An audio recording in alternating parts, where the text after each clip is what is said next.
Bonjour à toutes et à tous, bienvenue si vous nous rejoignez un instant sur RCF Sarthe. Vous êtes pile à l'heure pour votre magazine hebdomadaire. Faites une pause. Au sommaire, aujourd'hui nous irons du côté du parc zoologique de Pêcheret où des journées dédiées aux soins vétérinaires sont organisées 2 fois par mois. La responsable du parc, Laura da Silva, nous en dira plus. Nous retrouverons Emmanuel Ledu qui nous parlera de bien-être au travail avec son invité Olga Brou. Puis en fin d'émission, nous ferons un focus sur la commune de Saint-Calais avec l'office de tourisme des vallées de la Braie et de l'Anille. Voilà pour le programme de l'émission du jour. Prenons tout de suite la direction de Pêcheret. Bonjour Laura da Silva. Bonjour. Vous êtes responsable du parc zoologique de Pêcheret et merci à vous de nous faire l'amitié d'intervenir sur les ondes de RCF Sarthe pour une nouvelle saison.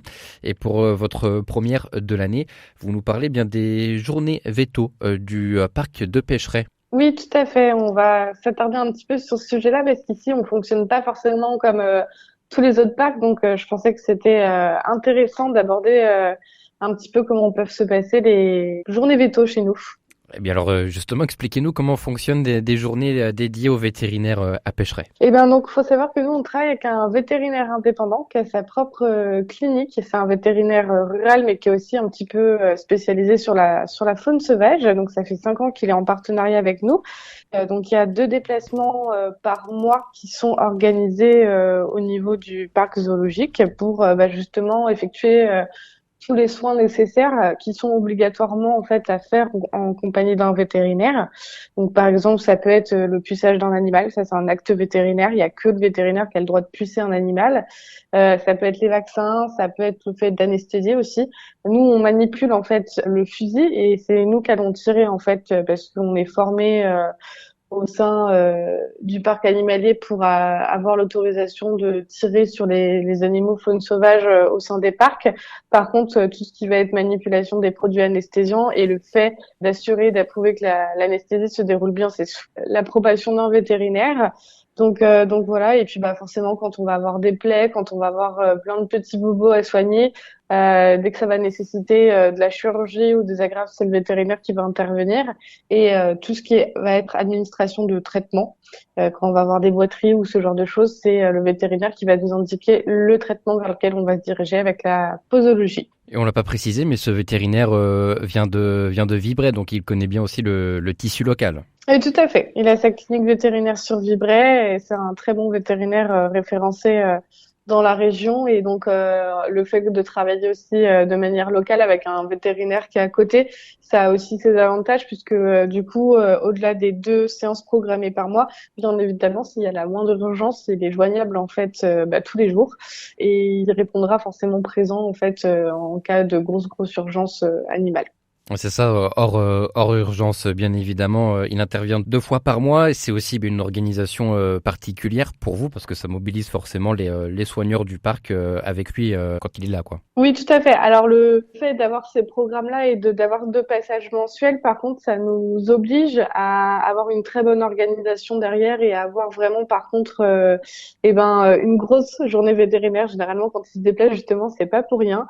On y passe l'après-midi, il arrive vers 14 heures, il repart à 17 heures. Des fois, ça traîne un peu en fonction des choses à faire. Et en effet, on va aller sur des grosses manipulations. Par exemple, quand on va avoir des animaux à pucer, ça va être plusieurs naissances d'affilée, donc on peut se retrouver à passer une bonne après-midi, une bonne partie de l'après-midi en capture. Par exemple, là, le 29 septembre, c'est la prochaine date de l'intervention vétérinaire et on va passer l'après-midi en fait à coucher et à tester au niveau sanguin et autres 4 bisons, parce qu'on a 4 femelles bisons qui partent mi-octobre en Allemagne et qui vont en finalité être réintroduites en Azerbaïdjan. Et en fait, avant tout ça, bien évidemment, il faut quand même qu'on puisse récolter leur sang pour analyser que tout va bien et leur faire des petits tests cutanés. Donc pour ça, il faut les coucher. Donc ça va être une grosse opération et ça va nous prendre quasiment toute l'après-midi justement rien que ce genre de manipulation. Donc on essaye de tout condenser, toutes les opérations animales et puis généralement on a des journées bien chargées où les travailleurs sont en effet assez sollicités puisqu'il y a toujours des captures, il y a toujours des animaux à coincer dans les bâtiments, etc. De beaucoup de choses à anticiper de notre côté pour faciliter après l'opération vétérinaire dans un deuxième temps. Qu'est-ce que vous répondriez à des personnes qui vous entendent et qui se diraient 2 fois par mois, finalement, ça peut paraître peu? Bah non, justement, c'est assez parce que malgré le fait qu'on ait une après-midi chargée, en fait, on arrive toujours à finir notre programme veto. Donc, on n'a pas de problème en fait à ce niveau-là. Après, il faut savoir que nos animaux, en fait, de la faune sauvage, c'est des animaux qui de base sont extrêmement résistants, extrêmement adaptés à des conditions extrêmes dans le milieu naturel. Donc, finalement, en fait, tous les petits bobos que nous on va pouvoir observer, que ce soit des plaies, des boiteries, généralement, il va y avoir une réservation naturelle. C'est très rare qu'on ait à intervenir finalement sur des plaies ou des boiteries. Quand on voit que la boiterie peut des fois un peu durer dans le temps ou une petite plaie qui a du mal à cicatriser, là on va aider à l'intervention avec du coup de la crème cicatrisante, ou pour la boiterie on va donner un anti-inflammatoire. Mais là par exemple ça va pas forcément nécessiter que le vétérinaire soit sur place, parce que en fait on va simplement envoyer un petit message à notre vétérinaire en disant on a constaté ça, quel est ton diagnostic et quel est ton conseil, et il va nous donner à distance en fait le conseil nécessaire. En fait, comme je disais, l'intervention vétérinaire, elle est vraiment spécifique à des actes chirurgicaux et à des actes vétérinaires qu'on n'a pas le droit de faire parce qu'on n'est pas vétérinaire. Donc finalement, les actes sont très limités, comme l'identification, l'anesthésie, les chirurgies, etc. Et en fait, le reste du temps, on va gérer à distance via les moyens de communication qu'on a avec lui. Donc, on a un suivi qui est extrêmement régulier, qui est quotidien quand on lui envoie les nouvelles de nos animaux, et 2 fois par mois, il y a vraiment les interventions pures, quoi. En tout cas, je pense qu'on l'a bien compris en vous écoutant aujourd'hui. Ces journées dédiées avec le vétérinaire, il y a vraiment une proximité particulière et qui est propre aussi au parc de Pêcheret. Oui, oui, tout à fait. En fait, c'était la volonté, je pense, quand il y a eu ces journées vétérinaires instaurées, en fait, il y a 5 ans, de travailler, en fait, en bonne intelligence et en proximité avec un vétérinaire. Donc, c'est pour ça qu'on a pris quelqu'un de confiance, qui a une clinique qui est à côté, qui répond présent, tous les jours de la semaine aux besoins. On peut le solliciter aussi bien en semaine qu'un week-end. Et d'avoir, en fait, cette communication régulière permet d'avoir un suivi. Et comme ça, en fait, quand il arrive, il est jamais étonné de trouver, en fait, une plaie sur tel animal, ou de savoir qu'il va y avoir telle chose à faire, parce qu'on communique énormément, et généralement il y a un programme veto de toute façon qui est toujours déterminé en amont de sa visite, toujours au moins une semaine avant, pour que lui il prenne connaissance et qu'il puisse anticiper quand il y a aussi les bons produits, les bons outils. Donc voilà, en tout cas il y a beaucoup de communication, et il est toujours au fait de ce qui se passe sur le parc animalier. Sa prochaine venue, c'est prévu pour quand? Donc le 29 septembre, comme je disais, ça va être une grosse journée. Ça va être une journée essentiellement consacrée à nos 4 femelles bisons, puisque comme je disais, elles vont partir au Tierpark de Berlin dans un premier temps, et ensuite du Tierpark de Berlin, certaines d'entre elles vont être réintroduites en Azerbaïdjan. Donc pour ça, il faut bien évidemment qu'on les teste en fait au niveau de leur sang, et qu'on vérifie qu'elles aient aucune maladie, qu'elles sont porteuses de rien du tout, puisqu'elles vont rentrer en contact avec d'autres bisons, que ça soit en fait en Allemagne au Tierpark de Berlin ou en Azerbaïdjan sur la réintroduction, et on peut pas se permettre d'avoir la moindre contagion. Donc on va les coucher, parce que des bisons ça se laisse pas faire, hein. C'est forcément c'est un animal dangereux, donc il faudra les coucher. On va leur faire des tests cutanés. Donc là, c'est là où, comme je vous disais, en fait, en dehors des grosses journées programmées, le veto il peut être amené à revenir sur site, parce que 3 jours après, il faudra constater visuellement en fait si elles ont réagi de manière cutanée ou pas. Donc il va revenir en tant que vétérinaire qualifié constater si les tests ont réagi. Et puis après, elles partiront au mois d'octobre. Eh bien, merci beaucoup, Laura da Silva, pour cette première chronique avec vous cette saison sur les ondes de RCF Sarthe. Et puis, on se retrouve le mois prochain. Avec grand plaisir. RCF Sarthe, la joie se partage. Vous êtes bien à l'écoute de Faites une pause sur RCF Sarthe. Je laisse maintenant la parole à Emmanuel Ledu, qui nous parle bien-être sur son lieu de travail avec son invité. Quel que soit le contexte, le temps de pause est un outil de bien-être, de gestion de soi, d'accueil de l'autre, de remise en action. Au travail, c'est un sujet incontournable dont les entreprises se sont emparées. Localement, certaines ont leurs prestataires, dont une que je suis ravie d'accueillir aujourd'hui. Il s'agit de Olga Brou, fondatrice de Pause & Go, située dans le quartier Gare Sud. Pause & Go, c'est des massages bien-être, des séances de relaxation, de la luminothérapie et beaucoup encore. Bonjour Olga. Bonjour Emmanuel, merci pour votre invitation. C'est avec plaisir. Alors pourquoi les entreprises vous sollicitent-elles ? Alors Pause & Go, une pause et c'est parti, est un espace bien-être qui s'adresse aux particuliers et aux entreprises. En ce qui concerne les entreprises, le constat est que nous observons de plus en plus de fatigue corporelle avec les TMS, troubles musculo-squelettiques, et de fatigue mentale avec le stress lié aux conditions de travail de plus en plus complexes et changeantes. Pour répondre à ce fléau et installer un mieux-être au travail, Pause & Go propose d'apporter aux petites, moyennes et grandes entreprises mensuelles et nationales des solutions de relaxation efficaces et rapides pour une détente musculaire et une détente morale des salariés.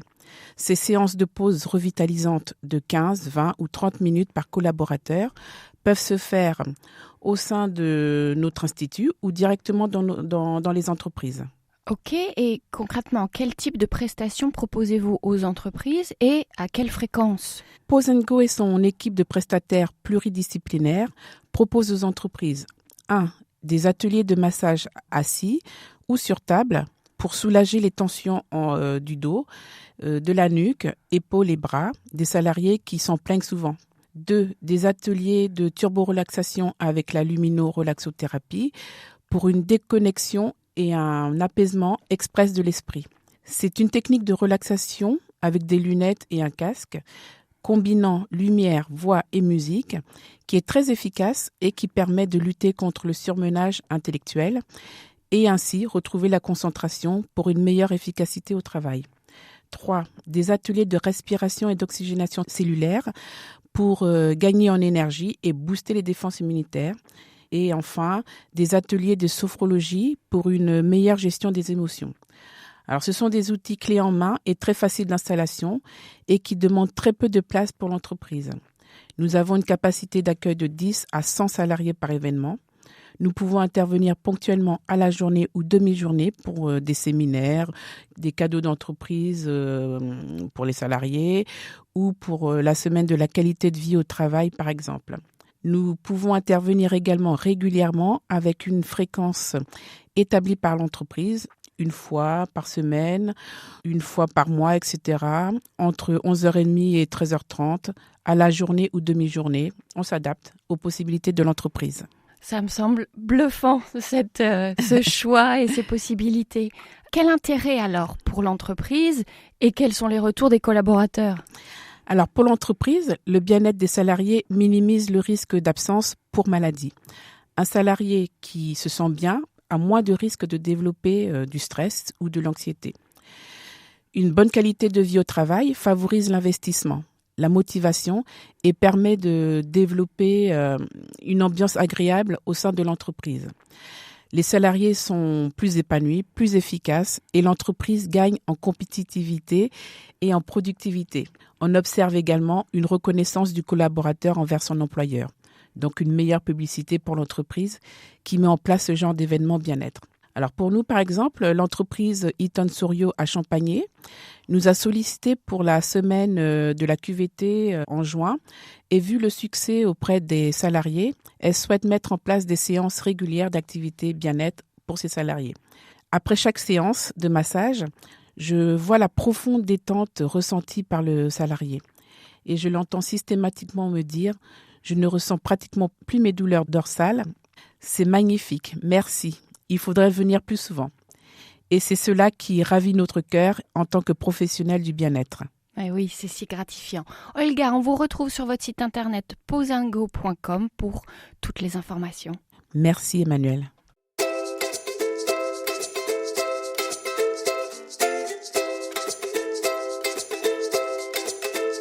Emmanuel Leduc, que nous retrouverons le mois prochain dans Faites une pause.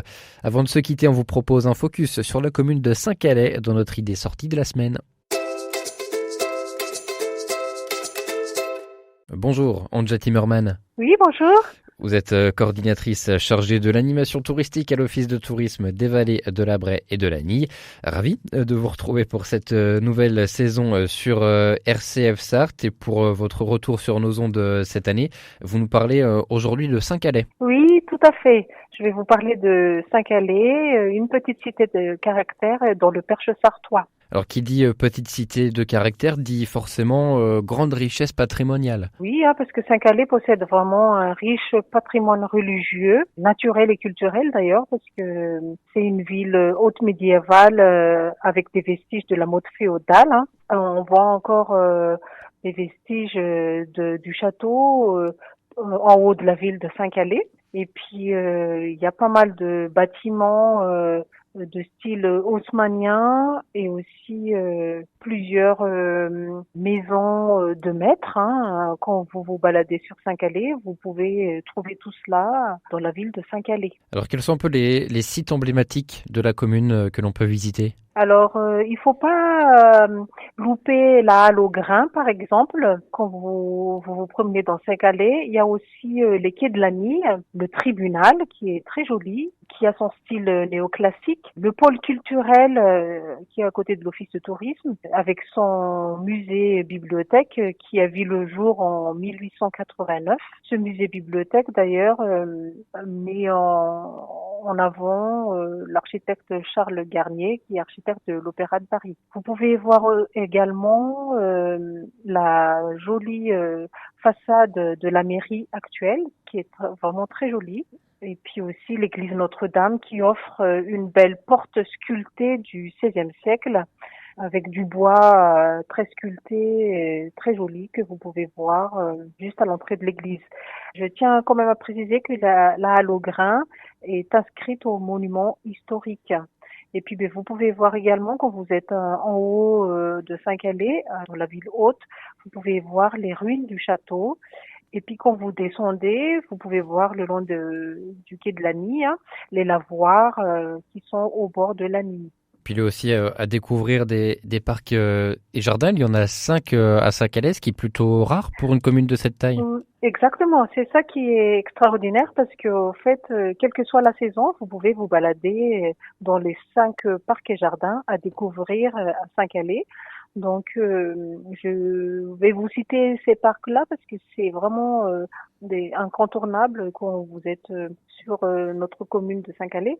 Donc, il y a le parc Jean Moulin qui est vraiment un parc avec sa verdure, ses petits ponts, ses bancs isolés. C'est un lieu idéal pour savourer la quiétude calaisienne. Il y a aussi la promenade des quais de l'Agny, comme je vous ai dit tout à l'heure. Ça va vous permettre de voir les lavoirs publics et privés d'ailleurs, et puis de voir l'Agny avec ces lavoirs tout le long de la promenade. Aussi donc le jardin d'inspiration médiévale et le jardin des couleurs. Ça se trouve le long du quai Wilson. Ensuite, le jardin conservatoire qui dit parc à la grenouille, on dit le parc à la grenouille. C'est un lieu où les enfants sont nombreux à jouer. Et le dernier, c'est le lac, la promenade autour du lac avec ses tables pique-nique, ses jeux et ses activités estivales. Quelle que soit la saison, du coup, vous pouvez vraiment profiter de ces lieux pour profiter de l'air calaisien. Oui, c'est ça, la moralité, c'est que l'on peut profiter de Saint-Calais tout au long de l'année, même si la grosse période de l'été est désormais terminée. Exactement. Puis pour plus d'infos, de renseignements, on vous contacte à l'Office de tourisme? Il n'y a pas de problème. Vous pouvez aussi vous procurer d'un parcours découverte du patrimoine que les petites cités de caractère ont édité. Vous pouvez vous procurer de ce document-là à l'Office de tourisme à Saint-Calais ou à Vibré, aux horaires d'ouverture. Il n'y a pas de souci, vous pouvez venir nous voir. Eh bien, merci beaucoup, Anja Timmerman, et puis on se dit à bientôt sur les ondes de RCF Sarthe. Merci à vous, à bientôt. Faites une pause, c'est terminé. Pour aujourd'hui, un grand merci à vous de nous avoir suivis. On se retrouve la semaine prochaine.